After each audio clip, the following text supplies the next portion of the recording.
కమాయి. 1913లో బాబా తన పూర్వజన్మల్లో ఒక జన్మకు సంబంధించిన ఒక దీర్ఘగాథను భక్తులకు తెలిపారు.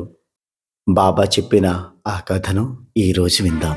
సాయి దేవా సాయి దేవా సాయి దేవా. మేమిద్దరం సోదరులం.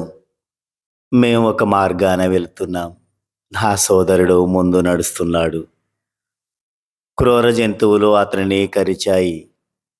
వాడు మరణించాడు. 5-6 మనుషులు నా వద్దకొచ్చి, నీ సోదరుడేడి అని అడిగారు. జరిగిన విషయం చెప్పి అతని శవంపై వస్త్రం కప్పానని వారికి తెలిపాను.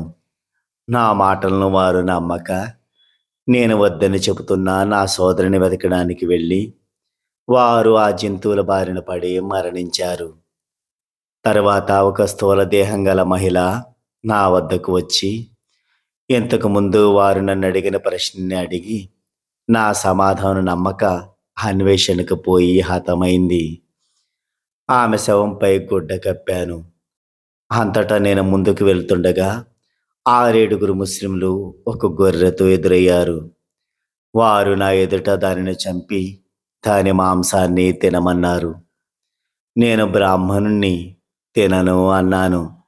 వారు ఆ మాంసాన్ని బలవంతంగా నా నోట కుక్కబోగా, దైవాన్ని ప్రార్థించి తింటాను అన్నాను.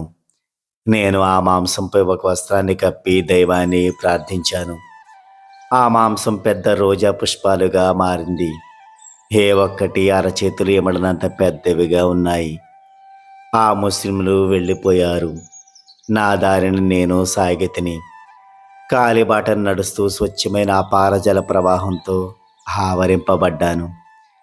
ఇక్కడ నుంచి దారి కనపడలేదు. ఇదంతా దైవ సంఘటన. ఓం సాయి